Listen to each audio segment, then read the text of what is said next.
Bonjour à toutes et à tous, je suis content de vous retrouver pour une nouvelle vidéo autour de notre thème favori. Aujourd'hui, j'ai la chance, l'honneur d'être avec Franck Arjava-Peter qui va répondre à mes questions sur le thème « Comment pouvons-nous devenir des praticiens de Reiki professionnels ?»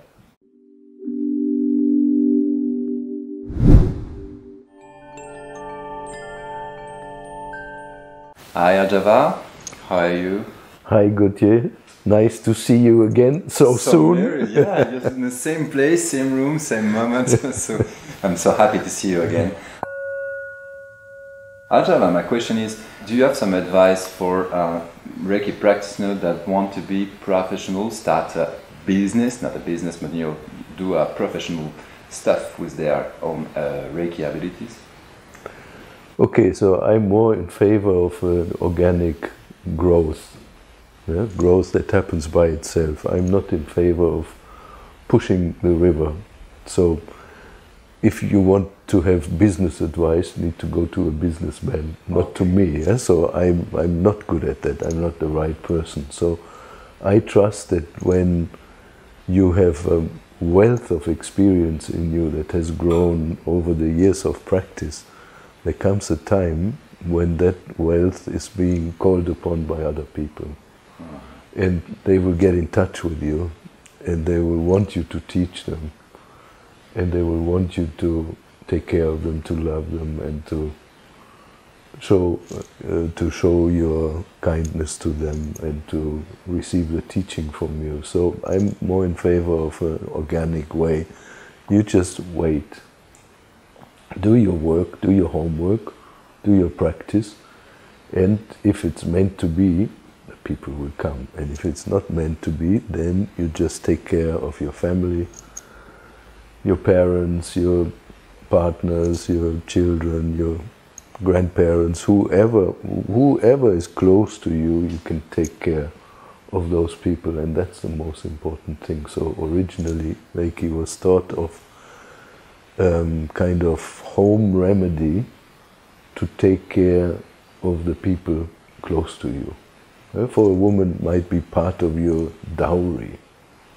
So when you get married, you don't get only bed sheets and, in Japan, chopsticks and things like that, but you also get Reiki, so you can take care of your family and the people close to you. So that's the most important. They never thought about how to turn that into a business. That was not the idea. Okay, I'm not against marketing. Obviously, we're doing something like that right here, talking to you. I'm not against it. But so nowadays, I suppose videos are really good because people like to see and listen, to share what somebody else may have to say about a certain topic. That's okay. But basically, really take care first of yourself. Do your homework. Cleanse your own house first. On Usui Sensei's memorial in Tokyo, it says, we must begin the work at home. And at home means not necessarily at home, but within us. And what we can do at home is to live, practice, integrate the Reiki principles. Only today. Don't be angry. Don't worry. Be grateful. Do your duties. Act responsibly. Do what's right, and then be kind to others. And take it from there. Because if you haven't really healed yourself, whom are you going to help? Impossible. So we start here, and then everything goes by itself when that work is done. And don't be concerned too much with the outcome. We don't know what is meant for us. If you look in your personal life, all of you who are watching, would you have thought 10 years ago that you would end up here in this place? No way. You had no idea, you don't know. Trust yourself, be humble, align with the Reiki principle. Maybe it could be when I hear you, it's so important, I guess, to just staying yourself, staying aligned when you begin a business practice, because this is the way we can last our soul, if I can say it, And when we are not walking on the Reiki path, many bad things could happen to us. The worst thing in that case, from my perspective, is your business work, and you're not aligned, you're not yourself, you're not try to be humble and to apply the Reiki principle, and for your past bad destiny, your business work. At this moment you don't do Reiki. So maybe I guess when I listen to you, what I want to remember, maybe to say it loud, is staying aligned with Reiki first, and the things will happen then. And you can do video, you can do many stuff, you can buy some ads on Facebook stuff, but it will work if it has to. So first you must do your homework. That means, one, the Reiki principles, you integrate them, you live them, you put them into your daily activities, so you become more warm-hearted, more intimate, more kind, more sweet, more compassionate, all of these nice things. You worry less, you have less mood swings, and then slowly you change, and then you bring that change into the area close to you, into your family, into your circle of friends, and then from there it goes out by itself. So it's something that starts from within. You can't start that from the outside. And one of the things that makes it difficult, which you said, if I'm very concerned with starting a business, earning a living, perhaps I start to cut corners, I start to do things that I shouldn't be doing, that are not ethical, that I must do because I must pay the bills, and that's not a good way to start. So the best way to start is if you are free of all of that, and those of you who have a job and are thinking of maybe quitting it, wait, keep doing your job. Maybe you diminish the hours that you're working in your 9-to-5 job. Maybe you do 9-to-3 or 9-to-1, or you do, instead of 5 days, you do 3 or 2, and then slowly expand the Reiki work. But the real focus always here. When Usui Sensei started to teach his method, he called it Shin Kaizen Usui Reiki Ryoho, the Usui Reiki healing method for the improvement of body, heart and mind. So this is what it's for. Start with yourself, and once healing has taken place with you, then you share with others. It's about sharing. It's about sharing, but you already have. But you have to have it first. I cannot share something that I don't have. If I have only a business sense, okay, I can share that, but maybe it's better to share that on Wall Street than in the Reiki class, in the Reiki classroom. Nothing, no judgment. That's okay. It's also a skill. And also, many people wonder, how could I start driving Reiki practice, professional business, because they are so sad in their own job. But Reiki is about being happy everywhere. So I guess when I listen to you, things that I keep in mind is that Reiki is to be happy here, is a techniques that help us to be happy here and now. So if we want to imagine that when we will be a professional Reiki teacher or practitioner full-time with no other stuff, we will be happy in the future. This is the basic mistake we could do. Starting a business is starting here, starting practicing, teaching to yourself, touching yourself, and try to apply the 5 principles, and then maybe one day we'll start. Why not? But looking for nothing from the outside. Yes, exactly. It's all here. It's all here. It's all now. And if you don't start here and now, you're not going to find it. So if you think about How many people you know that feel comfortable with themselves? It gets very, very thin. There are not many. Most people are unhappy with themselves, in their relationship, in their work, in the place that they live, basically in everything. And no change is going to happen unless you address that. So the real question is, what about me? How about me? Who am I? So you work on that and forget about everything else. Start here, and once you start to get some inkling of some sense of who you are, then you share that happiness, that lightness, that love with other people. Just let it come.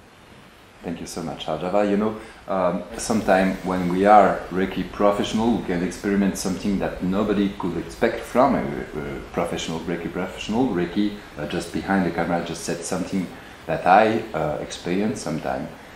We have so much job, we give so much Reiki treatment, we do video, we do professional business, that we sort of, we're losing the true taste of all of it. We're losing maybe ourselves.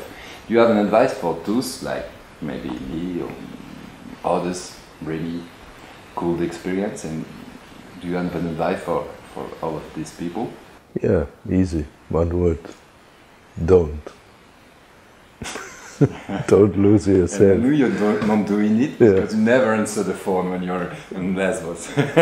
Don't lose yourself. So what that means is that when you're teaching, especially when you're teaching whatever it is, or when you're doing a business, whatever it is, you always got to make sure you have enough time for yourself, if you have a family, enough time for the family, if you have kids, enough time for the kids. The kids are a really good example because suddenly they're grown up and you don't know them, you haven't seen them, you've wasted that time with them, and that never comes back. They leave and they're gone and finished, lost. The same loss, of course, is with you and your health, you and your youth, you and your joy, you and your pleasures, you and your... If you don't pay attention to yourself, you're going to pay for it afterwards. If you're in a relationship, the same thing. If I don't have enough time to spend with my wife, I'm going to pay for it. You know that's true. Huh? So when, especially in the, I think in the spiritual work, because spiritual work needs more fuel, more gas, needs more oxygen. Yeah? So it's not a mechanical thing that you do. It burns more fuel. So you have to make sure that you have enough. And how you make sure that you have enough is by taking enough time for yourself. So you experiment and see, for example, how many treatments can I do in one day? Maybe you think I could do 8 or something, 8 hours or 9 hours. Huh? Soon, if you really look, you will find out that it's not 8, maybe it's 3. Find out your limits and take care. And in between workshops or in between things, like you mentioned, what I do, I don't answer the phone, I go home, maybe I take 2 weeks off. So I've been here now for 8 days, 6 days, 7 days. Before that I was in Athens for 5-6 days, so when I go home I take 2 weeks off. I don't do anything, no phone, I don't answer my emails, I'm just playing husband and daddy and take care of myself, go for walks, do the things that I enjoy doing. So if you are not in your center and in your joy, how are you going to help anybody? Mm. You just burn out. Yeah. So take great care in finding out what you need. It's not so difficult. Find out the things, what are the things that you like to do. I know you like to play music, so play music. Maybe you like to go for a walk or take the bicycle or go hiking or climbing or something. Do the things that you need to do. Maybe you enjoy going out for a coffee with friends or for a beer or two. Do that. take care of yourself. If you don't take care of yourself, you cannot help others after a while. You burn out. I've seen so many burned out Reiki teachers. So now what is that I'm asking you? You and myself too, of course. A burned out Reiki teacher? What is that? If we help other people to relax and to be comfortable with their body and we burn out, something is wrong. So take care of yourself first. Take care, love yourself just as much as you love the others. Not in an egoistic or narcissistic way, but love yourself the same way you love others. Give yourself the same freedom that you give others, and let yourself enjoy your life outside the classroom too. Cheers to that. Cheers to that. Dear viewers, you don't hear some Reiki teaching here, but this is Reiki teaching. I'm so lucky to be one of your, I don't know, many thousand students you have, but I learned a lot, and I guess my viewers know it. But let me say, we are here in Paris for Shoden-oku Den Shihan Kaku. Den Shihan, you came to us to give us this teaching, the Jikiden Reiki teaching, the traditional Reiki teaching. But what I learned the most with you is that kind of stuff. This is Reiki in action, as you said. Reiki in action is in every day. So thank you for that one. And thank you to everybody who was watching. If you want to follow a Reiki class with Ardava, you can click here or here. No, don't use that finger. It's it's not that doesn't work. It's this one. Merci beaucoup à toutes et à tous. À bientôt. Au revoir. Thank you.